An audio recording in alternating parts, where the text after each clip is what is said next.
지금이 2016년과 데자뷰다라는 내용의 리포트였는데 공감이 좀 됐어요. 아마 요즘 느끼실 텐데 안전하고 고리타분한 주식이 오히려 더 핫할 수 있다라는 게 이 내용입니다. 지금 이미 그 현상이 조금 시작된 것도 같은데 이게 어려운 내용이 아니고요. 제가 미국 주식을 본격적으로 한 게 2015년 말 16년이라서 이때가 기억이 나요. 근데 이때는 잘 몰라서 우량한 주식만 샀는데 운이 좋게 수익률이 좋았어요. 왜냐면은 이때는 우량주가 더 수익률이 좋은 시점이었던 거예요. 지나고 보니까 진짜 운이 좋았죠. 그래서 그 얘기도 잠깐 해볼 건데 여기 보시면 하얀색이 연준 자산입니다. 그래서 2008년 금융위기로 돈을 연준이 무지막지하게 풀다가 2014년 10월까지 테이퍼링 실행합니다. 돈이 점점점 푸는 속도가 늘어지는 거 보이시죠? 그러다가 테이퍼링 하고 나서 무려 1년이나 있다가 우리도 지금 내년에 뭐 금리 인상 당장 해야 된다 그러는데 계속 미뤄지고 뭐 빨라진다 미뤄진다 하지만요. 그때도 그랬습니다. 당장 금리 인상 빨리 해야 된다 그랬지만 미뤄지다가 15년 12월 1년 2개월 만에 금리 인상을 처음 하고요. 파란색이 금리입니다. 금리 올라갔죠? 그리고 금리 인상할 때 주가도 좀 휘청였습니다. 물론 금리 때문만은 아닌데요. 이때 뭐 중국발 위기다 이러면서 연초부터 증시가 폭락했었죠. 근데 정작 금리를 이제 본격적으로 올릴 동안은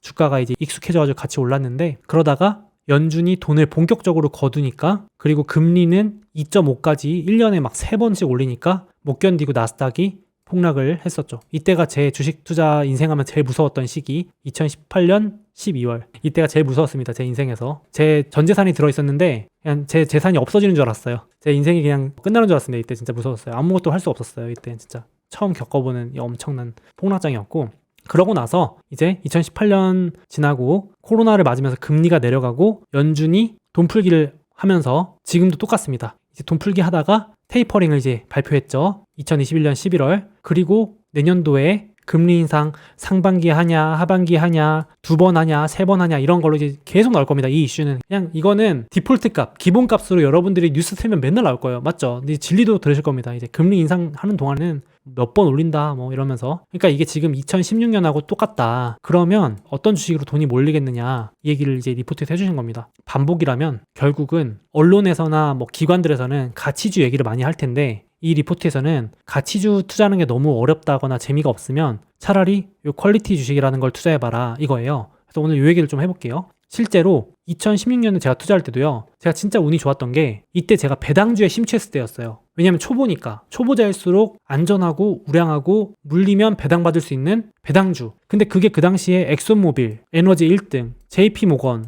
금융 1등 이런 것들 그냥 사서 묻어놨거든요. 근데 1년 내에 30-40% 막 이렇게 다 올랐어요. 그러니까 진짜 초심자의 행운이었어요. 저는 그 당시에. 이때 중소형주를 샀으면 박살이 났죠. 무슨 말인지 아시죠? 이때 그냥 어설프게 제가 중소형주 까불다고 깔짝깔짝 됐으면 계좌 박살났을 거예요. 이때 금리 인상한다고 중소형주는 다 죽었거든요. 처음엔 잘 모르니까 운 좋게도 제가 가치주 배당주를 했던 거죠. 알고 보니.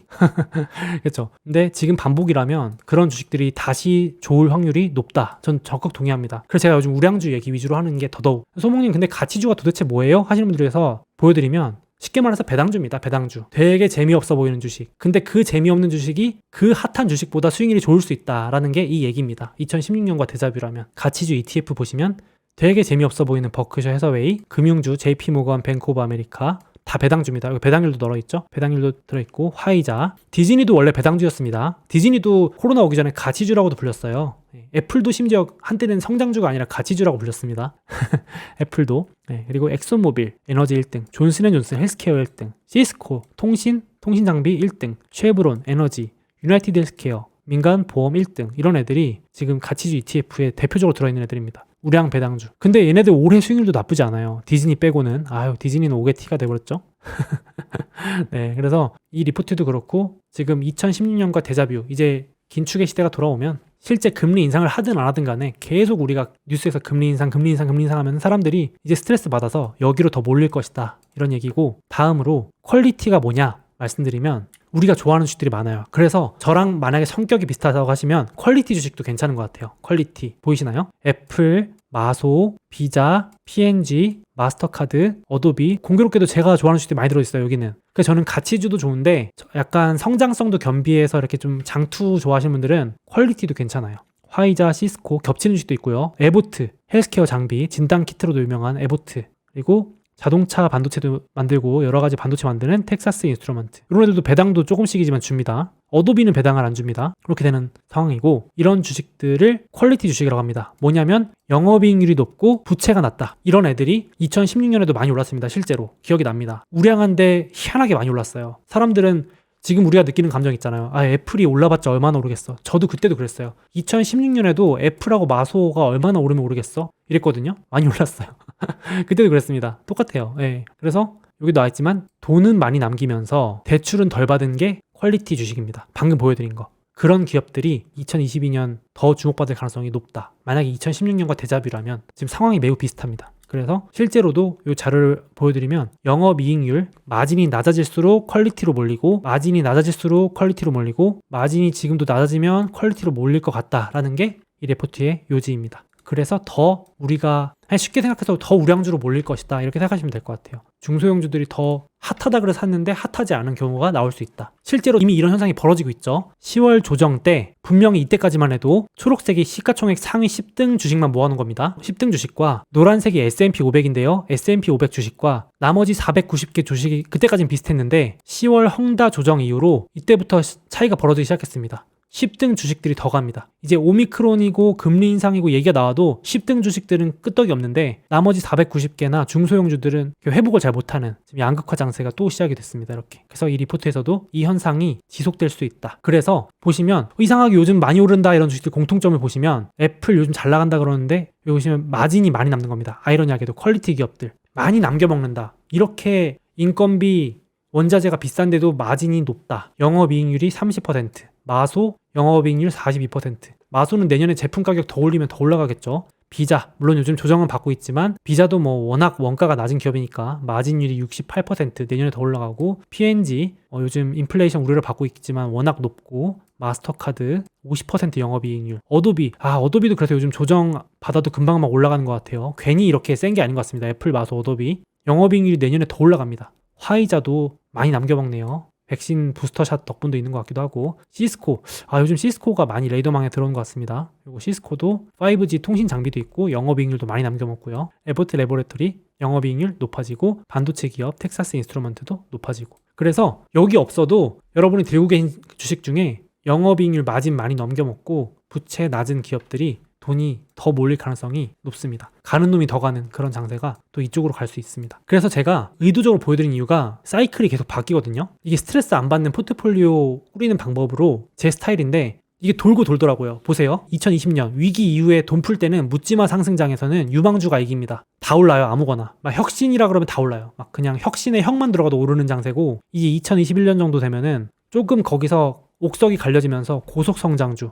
좀 성장성이 확실한 주식만 살아남다가 이제는 이제 연말 되면 내년 가면 갈수록 제 그냥 개인적인 생각으로 이 리포트에 동의하는 입장으로 안정성장 쪽으로 더 돈이 이제 몰려갈 수 있습니다. 이게 사이클이 이렇게 옮겨 다닙니다. 배당 주는 주식이나 안정성장주 쪽으로 이렇게 갈 수 있습니다. 그래서 스트레스 안 받는 방법은 아예 저처럼 이렇게 분산해버리면 됩니다. 네, 이것도 방법이 될 수 있어요. 모르겠으면 적절히 분산해놔라. 이렇게 배당을 받으면서 버티는 주식도 좀 깔아놓고, 안정적인 우량주, 유망한 주식도 좀 혹시 모르니까 사놓고, 또 고속으로 성장한 주식도 좀 사놓고 이렇게 하는 것도 방법이 아닐까.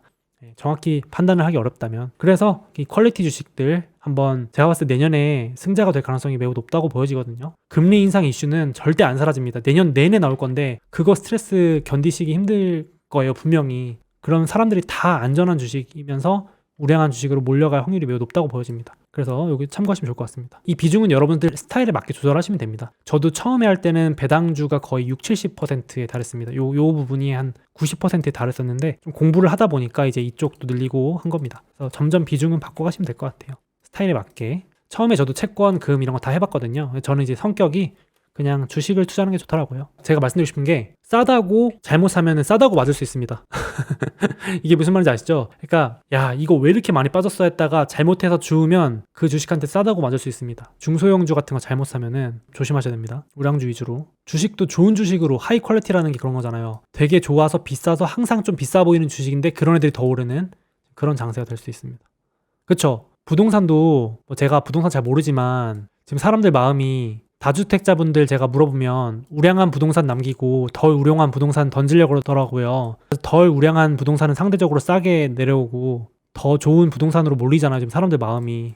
주식도 지금 똑같은 현상이 일어나고 있습니다. 그러니까 지금 다 변동성이 커지면 커질수록 덜 우량한 주식을 손절하거나 팔고 우량한 주식으로 갈아타는 현상이 계속되고 있다. 근데 이게 금리 인상 시즌에 계속 나옵니다, 이게. 그쵸. 빅테크 요즘 사람들 전부 다 빅테크 몰려드는 거긴 해요, 사실. 그래서 뭐 이게 단기로 위험하다 하실 수 있지만 그래도 또 조정받고 올라갈 때 얘네가 더 올라갈 수도 있습니다. 지금 여러분들 단순 기대감으로 수익이나 매출이 없이 오르는 주식들은 금리 인상 얘기 한 번만 나도 휘청휘청할 수 있습니다. 그러면 싸게 살 수 있는 기회들이 많이 와요. 그래서 너무 조급해하지 않으셔도 될 것 같아요, 개인적으로. 기회가 안 올 것 같은데 또 옵니다. 그런 주식들은. 유망하지만 지금 스토리만으로 올라간 주식들은요, 금리 인상에 금자만 나와도 한 번씩 휘청휘청할 때가 와요. 30~40%씩 나올 때도 있고. 맞아요. 싸다고 샀다가 지하 봅니다. 잘못하면 진짜 조심해야 돼요. 이제는 유망하다고 막 몇 배 간다 이런 주식 진짜 조심하셔야 됩니다. 진짜. 거기 혹하셔서 사면 진짜 물릴 수 있어요, 여러분들. 웬만하면 대장주 위주로 하시고. 그렇지 않을까요, 여러분들? 2020년 같은 미친 장은 진짜 당분간 그렇게 어렵기 때문에 확실하게 공부해서 내가 버틸 수 있다 이런 거 아니면, 그러니까 아예 싸게 들어가셨거나. 제가 조심스럽게 말씀드리지만 여러분들이 잘 아는 우량주로 좁히는 게 수익률이 더 좋을 수 있습니다, 진짜로. 또 오르면 좀 팔아도 돼요. 뭐 언제 파냐 그러시는데 혹시 현금 비중 없으신 분들은 팔면 됩니다. 그래서 저는 항상 현금 10%를 꼭 남겨놓습니다. 최후의 보루. 뭐 현금 가지고 있는 걸로 다음 주에 혹시 변동 오면은 좀 상위 종목들 중에서 좀 더 살려고 합니다. 만약에 현금이 없다 그럴 때 이제 좀 팔고. 애플 조정이요? 또 안 올 것 같아도 또 조금 올 수도 있습니다. 원래는 이제 JP모건이나 이런 것도 샀었는데 예전에는 가치주, 성장주 이런 거 다 했었는데요. 제가 좋아하는 주식 위주로 사게 되더라고요. 저도 사람인지라. 수익률이 안 좋더라도 제가 더 좋아하는 주식으로 사는 게 마음 편하더라고요. 마음 편한 주식.